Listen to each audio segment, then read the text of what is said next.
Hey everyone, Joe Fox here, President at Growave. Today I'm excited to welcome you all to another episode of Retain, Grow, Thrive. I'm very excited today because I have one half of a husband-wife duo that have an amazing creative agency based out of Portland. Today I'm joined by Brian Gonzales from Solver Collective. And I'm very excited to have Brian on because he's got some amazing insights. They do some incredibly creative work, and we've had a very successful partnership to date that we're excited to continue. So, Brian, thank you so much for coming on board. Awesome. Thank you so much for having me out here, Joe. It's virtual, but we're in the living room together, so that's really cool. Absolutely, absolutely. And I know we're both having our morning coffees. So audience, stay with us for a minute if we would need a couple of seconds to get caffeinated. But Brian, thank you so much for joining. Tell me a little bit more about Solver Collective. I know that, you guys have got some really cool kind of clients. You offer a variety of services. You play a lot in the Shopify Plus space. Tell the audience a little bit more about what it is that you sort of specialize in and the brands that you work with. Yeah, so Solver Collective. Really, that came out of an origin where we had myself, who's a web developer, came in, been doing this for a long time, over 20 years, been developing websites and working with brands. I started off in retail, and I was working for this company called usoutdoor.com. And Nice. so, yeah, it was awesome. We're in the outdoor space. It was all the things that I love: the snowboarding, the camping, skateboarding, all the things that kind of fit my lifestyle. And I really got into e-commerce, and I basically took that idea and was like, man, I would love to do more of this, but with the brands that I'm working with. So started off kind of simple. I was working with some gloves down at the front counter there, and it was a brand called DEFCON Gloves. So I started working with DEFCON Gloves, and I got introduced to basically another brand that was there called Capita Snowboards, and they work for the same distribution company. And so me and my buddy Greg, we decided, hey, we should go and talk to these guys and see if they needed any help with their website. And let's just kind of put the timeline on there. It's about 2003, right around 2003 to 2005. Nice. So I would have to say you're definitely an e-commerce veteran then. That's amazing. Yeah, absolutely. And it was basically about coming together with not only these brands, these like really influential brands at that time in that space, but also working with people like Greg, and all these people that you meet within the brand. So it started off really small. It was mainly just me. But I got to a point where US Outdoor, we had actually built that thing from 3 people in an internet department. And eventually we had like 25 people or so in Wow. e-commerce alone, selling millions of dollars of, snowboarding and, outerwear and things like that from the North Face and Burton Snowboards. And so being able to work with these brands and kind of knowing that US Outdoor was in a really good place, that I basically kept those relationships going and saying, hey, I would love to do more of this with you guys. Eventually, they connected me with another brand called Union Binding Company. And then the binding company introduced me to a headwear company. And I was like, okay, at that point, I kind of need to scale. Yes, yeah. It's like I can't do all of this on my own. It was brutal. Because you want to, but you physically can't. Like, there's only so much time in the day, right? Yeah, So absolutely. that's where the hiring process started, and that's where the collective started. So depending on where the person was at in the journey, whether it was, I've hired interns, I've hired friends, I've hired people on W-2s of, the whole 9 yards. So we have a full gamut. I've hired family. I've been through that whole gamut of, trying as wherever you can be able to get the right talent. And sometimes that talent just wants to be independent on their own. So, Yeah. we became a collective. And so that was the actual origin of Solver Collective. It's this idea that, whether we are all independently great on our own, but together we are stronger. So I yeah, love that. that's the That's origin. very Yeah, that's very powerful, Brian, and I'm a huge believer in collaboration. Obviously, having quite a long career within partnerships originally, and then being in e-commerce for quite a while. And I actually have my own agency in Australia that I scaled up and sold. And I'm a very, very, very big believer in the power of collaboration, the power of partnerships, and I really like that idea of like being able to bring the right people in for the right job and the right outcomes for the client. So that's super cool. And obviously, I mean, I know that you work with a variety of brands, but the outdoor space is clearly something you're quite passionate about. I can see the skateboard on the back wall and over the other shoulder. And so, do you, Brian? Does that translate to your kind of day to day? I know, as people in ecom, we're all very passionate about our work, and we all work incredibly long hours, but outside of the Solver Collective, are you finding that a lot of these brands that you're working with, are you actually utilizing their products in your spare time? Oh, 100%. I mean, the Yeah.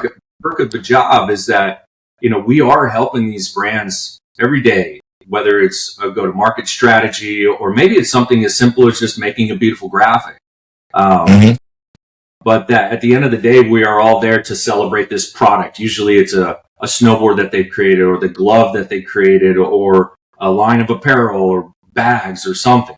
Um, and we get access to all of it, and it's awesome. I will always be the biggest Capita snowboard fan that you can get, because at one point in time there was three of us in a room, sitting Wow.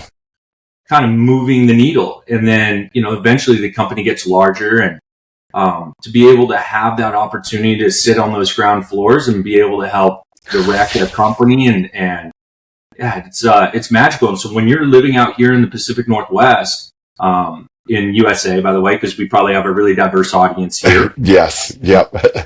we do. If you can see out that side, yes, on that side there was a snowboard, but on this Yep. side, it is all green belt. So I have a forest right here that is absolutely amazing.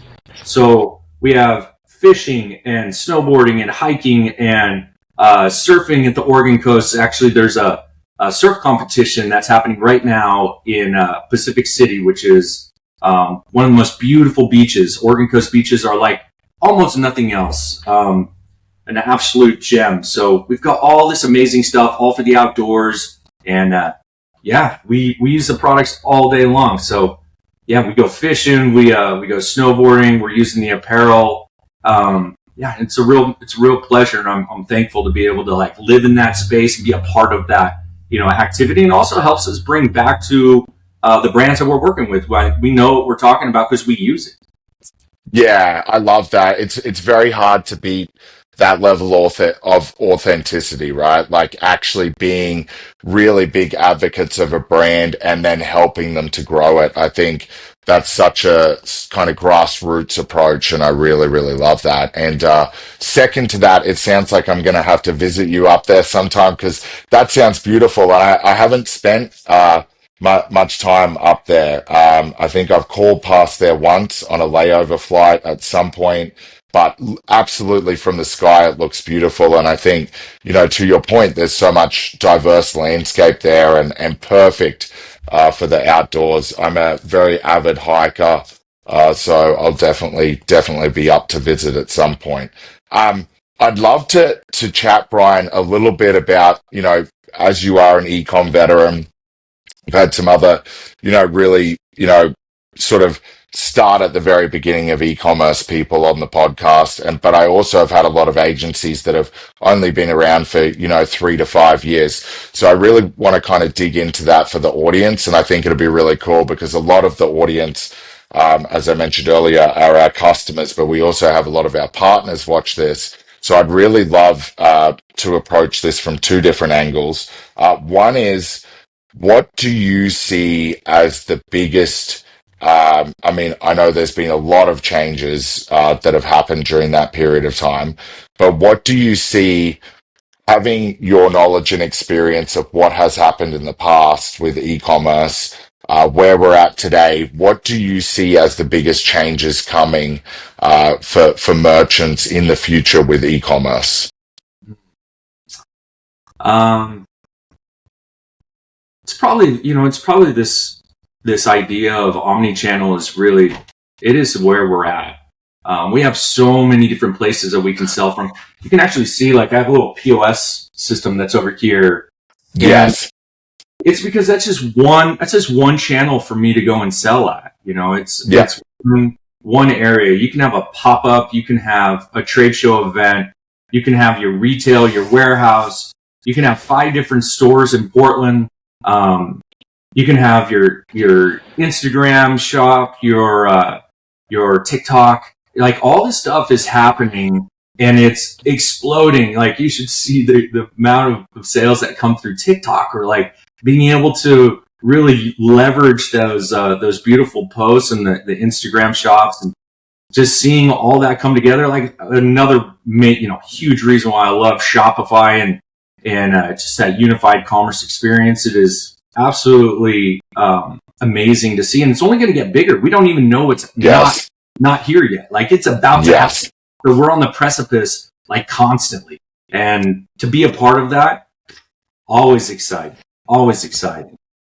Absolutely. Yeah, there's some really, really cool key points there. And I think, unified is something at Growave that we've always taken into consideration.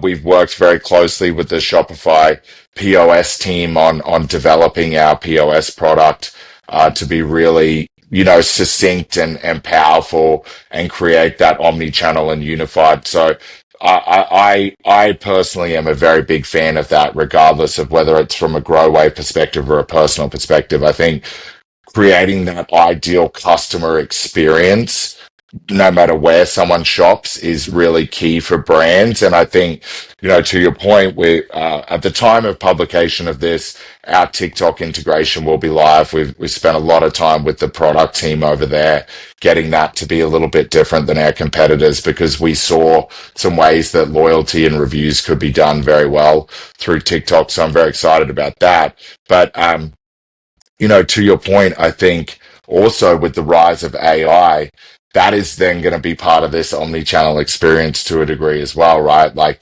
being able to shop directly through ChatGPT, I don't think is that far away. I know at the moment it's all about like linking to product and then you still having to check out, but I very much visualize and see this world, and I've spoken to this with a few guests. It's like, imagine if you could literally just be like, hey, I want this, and then AI knows your tastes. It knows that, for, let's just say, for example, in skateboarding, knows that I, utilize an 8-inch wide skateboard deck. I prefer decks that have, like more concave, like all of these little personal attributes, I think are going to really play into that personalized shopping experience. And as interesting as it might sound, or as foreign as it might sound to the audience now, like letting an algorithm and letting AI make some of your purchases for you directly without you having any hands-on involvement.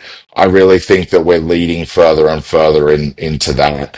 And I think what's really cool is that, what you're doing with the collective and Solver Collective is that as those components grow and as omni-channel grows, it's cool because I'm sure you're bringing in experts that are like more renowned for those certain things and are focused on those sort of elements when it comes to that omni-channel journey.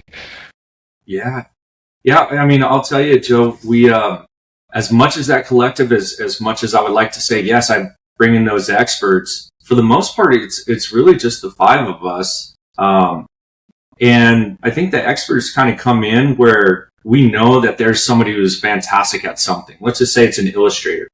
And the illustrator, you cannot beat their style. Like, their style is, it's almost like key to the campaign.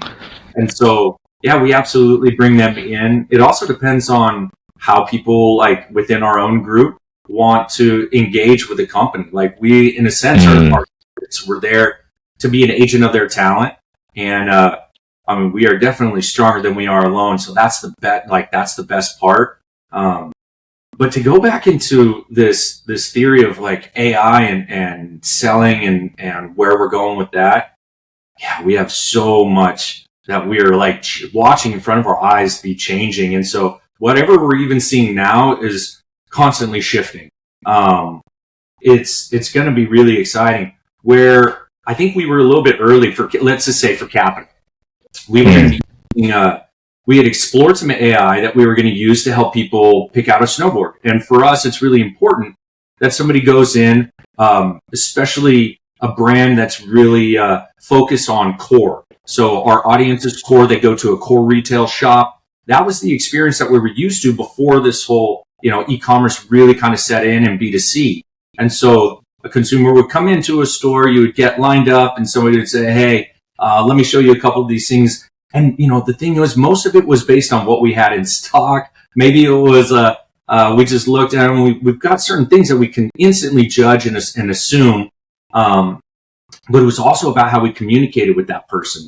And when we looked into it, AI and the way that they try to adapt to a natural language, it just wasn't there yet. And so to get these unauthentic ways to communicate about a product, you can smell the unauthenticity right Yes. Yes, away. absolutely. Yeah. We were early, but now this natural language is phenomenal. Like I can hardly tell the difference between that and mat and snowboard. Yeah. It finally got to that point where we didn't want it to be comical. It doesn't have to be, over the top. It just has to feel natural, organic, and that's going to sell a lot better than something that didn't. We can feel that right away.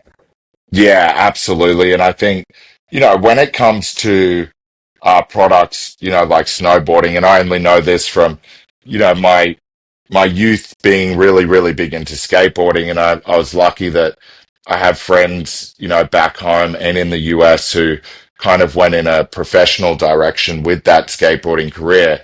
But it's a culture. It's a subculture. It's not just to your point, that authenticity is so important to those cultures that you cannot have a chatbot, for example, that is just very clinical and not giving the right information and doesn't know what certain terminology is. And I think the way that chatbots and agents and AI in general is moving towards is really actually understanding that. And I think that's why a great example of that is I was reading an article the other day on LinkedIn about sources for where a lot of the major AI LLMs are pulling their sources of information from. And to that point that you just made, then it makes a lot of sense because Reddit, which is full of communities and cultures, is a large source that people pull a large source that these LLMs pull a lot of that recommendation information from, which is really smart when you think about it because there's so much, actual so many actual customers who are part of these cultures commenting, speaking, using language in these Reddit channels and forums. So it's really cool to see that grow. Um, Another question, quick pivot here for you, Brian, because of your, veteran experience. We have as I mentioned, we have a lot of agencies that are part of this audience. A lot of them, might be an agency that's only been around for a year or two. Obviously, you've continued to grow throughout the years and you've done some incredible things. What advice would you give for someone who is early days of an agency, or thinking about starting an agency, but they're not quite ready to make that leap? Like, what are some of the key lessons that you would like to impart on them? Wow, this is like this is kind of a beautiful moment here because you mentioned when we came on here that Solver really is, it's a family owned business. It's me and my wife. And when I was at US Outdoor and I'm working with these brands and I'm selling and I'm seeing millions of dollars going through e-commerce, and I'm just like, wow, this is absolutely a blazing trail and I want to be on it. And here it is. I've grabbed brand one, brand two was already in the works, and I'm probably about to hit brand three. And I remember going to my girlfriend at the time And I said, hey, I've got some really great opportunities, but I'm scared. I'm totally scared. I've got some contracts and I've got all this years of experience, but I'm going to need to take that leap of faith. And so Alyssa, she goes, hey, I'll back you. Let's do this. Love that. Let's make that happen for you. I never looked back, Joe. I never had to. I mean, that is where, if you could just put that full faith into it, and I know you're a man of faith as well, and it's like, if you could put that in there, you travel, it'll show you the light, man. It is amazing. And you're just sitting there going, I can't believe they just introduced me to the next brand. And I remember sitting in rooms and being like, I was there on behalf of another brand evaluating another agency. Like, what beautiful thing is that? But eventually you go, this is all pointing me towards you're doing the right thing. And it's not easy. This whole journey has been absolutely difficult. I mean, we survived COVID. So it's like, don't spend all your money, you guys. Like, try your best to leverage all the things that you have. If you're just starting out and you're bootstrapped, at the end of the day, you're making websites, you're helping clients, you're trying to improve, performance, you're doing whatever it is that you enjoy doing. But, be a little bit frugal on your journey, and you're going to last. And, here it is. I've been on for over 20 years. I've had relationship with brands that have lasted almost just as long, right? Like, here's this timeline where you're like, man, if you do it right, you can have long-lasting relationships, a thriving business. You can be whatever scale you want to. You don't have to be the next agency that's only working with, $100 million brands. Like, you can be wherever you want to be, and, find that path, go for it. And maybe if you can get somebody to say that they'll back you, even if it's just spiritually. Yeah, no, I love that. I love that, Brian. And, agree. And on the faith point, I don't always talk about that on here, but, you as another man of faith, I am a very big believer in that. I think that, having faith in something bigger than yourself and having faith to back yourself are very co-aligned. And I love to hear that. And I also think, having that person to back you and be behind you, not just in business, but in life is incredibly important as well. So I absolutely love that. That's a very, very, very, very, very, very good insight for our audience. I'm definitely going to make sure that ends up as a little standalone clip, because I think that's really powerful. Okay, so we're getting near time. You and I could talk for hours. It's very apparent. I'm loving it. We'll definitely do a part two. But I wanted to say, Brian, like, if for example, I'm a brand, watching this, I'm a brand that's, very clearly you have a lot of experience and a lot of knowledge and a lot of, pardon the pun, collective experience within this outdoors kind of space, and in the sporting space. Let's say I'm doing 2 to 3 million ARR. I'm wanting to get to the 10 million mark as a merchant. Let's just say, what's the one thing that you think that I should focus on without knowing the ins and outs of my business? Yeah. Okay. Yeah. All day long, every day. All these channels, all these omni-channel we were talking about, they all have their different version of ads. Run them, be authentic towards them. That's it's the easiest way you're going to get traffic in, and as best as you can, communicate to that audience. I mean, Shopify, for instance, you can build anything that you want to. You can build a micro site landing page in a matter of seconds, right? Like, you go, you're looking at the theme customizer. You go in, you create new, and it's based on something else. You're instantly in another template. You use the theme blocks. Man, theme blocks is so powerful now, right? Yes. You can just almost literally drag and drop a new experience in the matter of minutes that used to take our team much longer to develop. And we'd have to get so much more in the approval pipeline. We are at a pace that is unparalleled to what we've ever seen before.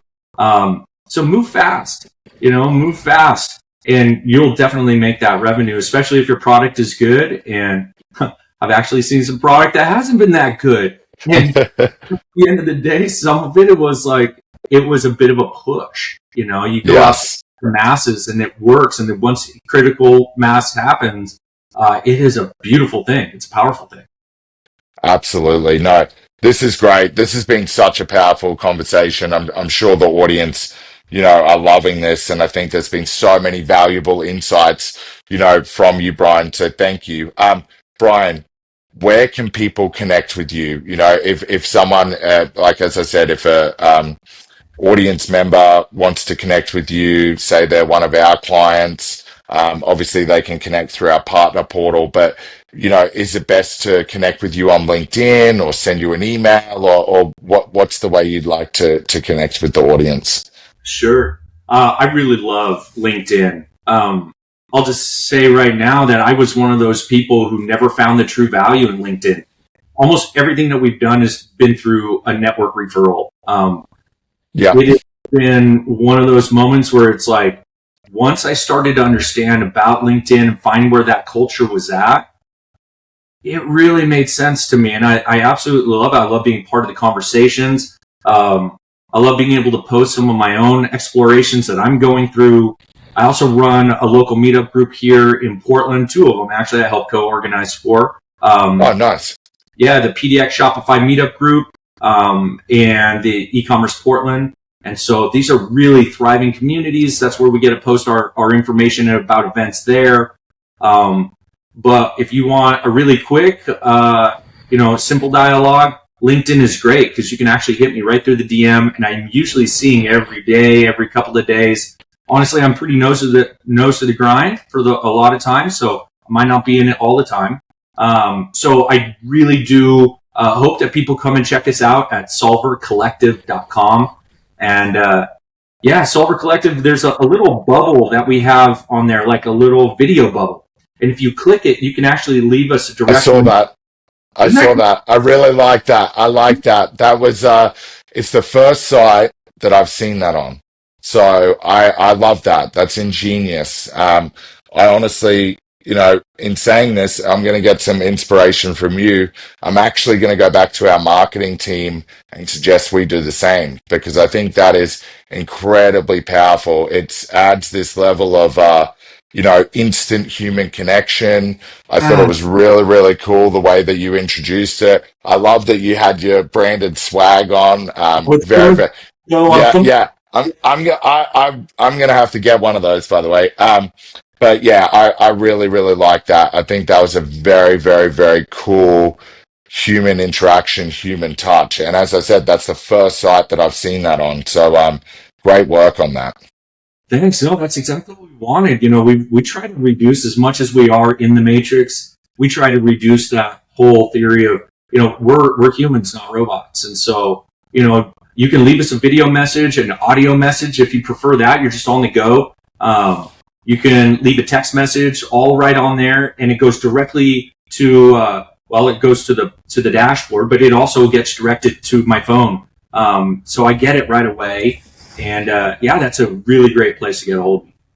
Really, really, really good human touch. I love that. And audience, just so you know, I'll make sure that all of these links that are discussed are in our show notes, wherever you get your podcasts, wherever you're listening to this. Thank you for listening. I'll make sure that's there. And then just lastly, Brian, this is one that I like to finish up with all guests. I think the interesting thing about e-com is we all, travel quite a lot. And I think it's relevant there's been some really good little ideas on the podcast of things and items that people should pick up, or apps that they should add to their phone, etc., for the travel. So on that note, and you can't say Alyssa, you can't say a person. What's one thing that you can't travel without? In terms of, like, obviously you're going on and doing shoots, you're going and meeting merchants. What's the one thing that you can't travel without? I thought about this one, Joe. Oh, you did? Okay, you prepped for it. I like it. Yeah. Joe, I can't leave without one of these bad boys right here. I love So it. I love it. so out of the collective, birthed out of complete authenticity, a little brand called Solver. And I love it. It speaks to me personally. I thought, oh, this is real fun. I'll make a couple of hats or whatever. But it never really hit until I started wearing it around, and people would always ask me. It didn't matter who they were. They would just ask me, "Oh man, I like your hat." They would say, "I like your hat. Where'd you get that?" I was like, "Oh, that's my little agency." And then the narrative started to shift, and I was like, maybe it's not my agency anymore. Maybe it's its own thing. It's its own brand. And so, thus Solver brand was born. And so I I never love it. hat. I'm always wearing a hat. I didn't want to wear it here because we're on a podcast. I didn't want the light, broken down. But yeah, we have a whole collection, a whole line of these hats that are coming out, and we made green ones. These are limited edition ones. This was for a golf tournament that we had. It's called Nice. Five-ish. So if you play, Nice. you'll know that it's probably a little bit above par, or there's a little ish in there. Yes. But we also made some for Shopify Editions.dev, and Nice. we only had about 6 of them. Instantly, we're like gone. It was so cool Yeah. and people kept saying, "Hey, I really want to get a hold of one of those."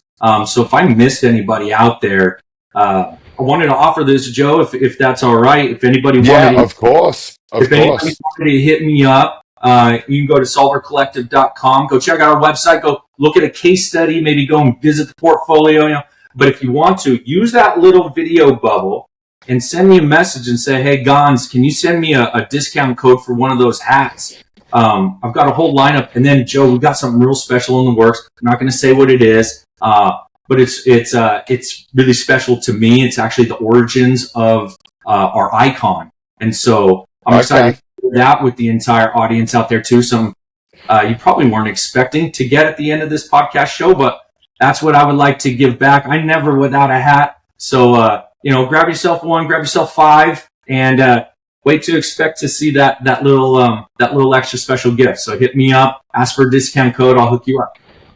Awesome. That's so kind of you, Brian. Thank you so much. And once again, audience, that's all links below.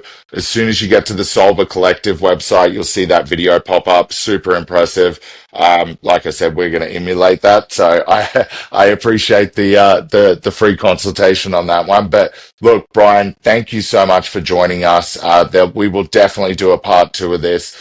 Thank you for the ongoing partnership that we have. I really enjoy it. And honestly, just thank you for being a man of faith, a good person in this industry who's doing a lot of amazing things for a lot of amazing brands. So thank you so much for coming on board. I really appreciate it.